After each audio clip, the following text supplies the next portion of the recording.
अऊज़ु बिल्लाहि मिनश्शैतानिर्रजीम बिस्मिल्लाहिर्रहमानिर्रहीम या बनी इस्राईल अज़्कुरू निअमती अल्लती अनअमतु अलैकुम व अन्नी फ़द्दलतुकुम अलल आलमीन। ए बनी इसराइल, याद करो मेरी नेमत जिससे मैंने तुम्हें नवाजा था, और ये कि मैंने तुम्हें दुनिया की तमाम कौमों पर फजीलत दी थी। अस्सलाम वालेकुम वरहमतुल्लाहि वबरकातुहू। आज हम सूरह बकरा की आयत नंबर 122 से स्टार्ट करेंगे। आयत नंबर 47 में भी इन्हीं अल्फाज से बनी इसराइल से गुफ्तगू का सिलसिला शुरू हुआ था। फिर अल्लाह ताला ने उन्हें एक एक करके वो तमाम नेमतें याद करवाईं कि मैंने तुम्हें क्या क्या नेमतें दी और तुमने क्या किया। इस आयत में अल्लाह ताला अब अपना आखिरी फ़ैसला सुना रहे हैं, फ़ाइनल वर्डिक्ट दे के अब इस गुफ्तगू का सिलसिला ख़त्म कर रहे हैं कि तुम्हें फ़जीलत मिली थी, लेकिन तुमने अपने आमाल से वो फ़जीलत खो दी। बनी इसराइल अल्लाह ताला की महबूब कौम थे। अल्लाह ताला ने उन्हें किताबें दी, इल्म दिया, नबी भेजे, रसूल भेजे, हिदायत दी, अपना किबला दिया, लेकिन उन्होंने अल्लाह की नज़र में अपना मकाम खो दिया। ऐसा क्यों हुआ? इसकी पूरी लिस्ट पहले आ चुकी है कि जब जब अल्लाह ताला ने उन्हें नेमतें दी, उन्होंने नाशुक्री की।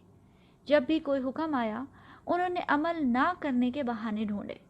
लेकिन ये नेमत छिन जाने की सबसे बड़ी वजह पिछली आयत में आ चुकी है कि उन्होंने किताब का हक अदा नहीं किया।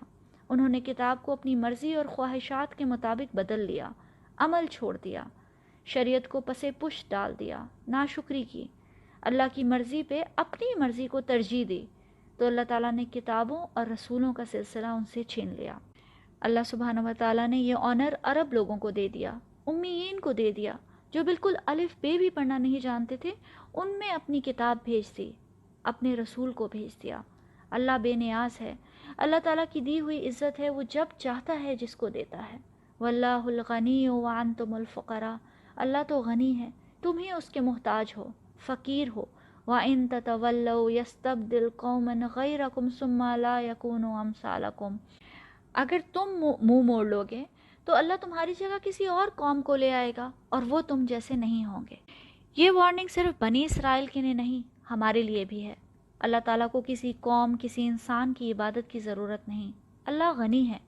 जब अल्लाह की किताब को मजाक बना लिया जाए, उसके अहकामात का इनकार किया जाए, जिस हुक्म पे दिल किया अमल किया, जिस हुक्म को चाहा छोड़ दिया, जो अहकामात आपको सूट करते हैं उनको अपना लें और बाकियों में अपनी मर्ज़ी करें, तो ऐसी कौमों, उम्मतों और अफराद से अल्लाह ताला अपनी दी हुई फजीलत और हिदायत छीन लेते हैं। उलमा कराम कहते हैं कि आज मुसलमानों की पस्ती की सबसे बड़ी वजह हमारी कुरान से दूरी है। जब सही इल्म ही नहीं होगा तो सही अमल की उम्मीद कैसे की जा सकती है?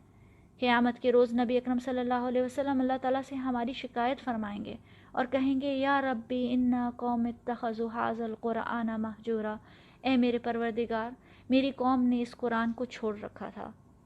फिर आया नंबर 123 में अल्लाह ताला फरमाते हैं, वत्तक़ू यौमन ला तज्ज़ी नफ्सुन अन नफ्सिन शैय्या वला युक़बलू मिन्हा अदलुन वला तनफ़उहा शफ़ाअतुन वला हुम युनसरून, और डरो उस दिन से जब कोई किसी के ज़रा भी काम नहीं आएगा, ना किसी का फ़िदिया कबूल किया जाएगा, ना कोई सिफारिश किसी आदमी को फ़ायदा देगी, और ना ही मुजरिमों को कहीं से कोई मदद पहुँचेगी। अल्लाह सुब्हानहू व तआला फरमाते हैं कि ए बनी इसराइल, बचाओ ख़ुद को उस दिन से, यानी रोज़े क़यामत से। अब जबकि तुम्हें तुम्हारी तारीख़ की तमाम तर गलतियाँ बता दी गई हैं, तो अब वो गलतियाँ मत दोहराओ। नबी अकरम सल्लल्लाहु अलैहि वसल्लम का पैगाम कबूल करो और अपने आप को बचाओ।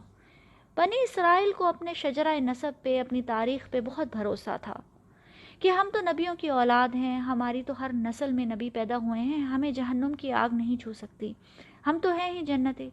अल्लाह ताला फरमाते हैं, वत्तकू यौमन ला तज्ज़ी नफ्सुन अन नफ्सिन शैय्या, वो दिन जब कोई किसी दूसरे के ज़रा भी काम नहीं आएगा। किसी रसूल की उम्मत होने से, किसी नेक आदमी की औलाद होने से, किसी पीर का मुरीद होने से कोई फ़ायदा नहीं होगा जब तक अपना अमल अल्लाह के हुक्म के मुताबिक ना हो। तिलका उम्मतुन क़द खलत लहा मा कसबत व लकुम मा कसबतुम, वो कुछ लोग थे, एक जमात थी, एक उम्मत थी जो गुज़र चुके, उनकी कमाई उनके लिए थी और तुम्हारी कमाई तुम्हारे लिए। शफ़ाअत पे हम मुसलमानों को भी बहुत भरोसा है। हमें यकीन है कि कोई ना कोई सिफारिश हमें ज़रूर बचा लेगी, लेकिन शफ़ाअत का मतलब ये नहीं है कि हम चाहे कुछ भी करें, اللہ کی حدود کو پامال کریں، نبی اکرم صلی اللہ علیہ وسلم کی سنت کو چھوڑ دیں، قرآن چھوڑ دیں اور پھر سفارش کی امید کریں۔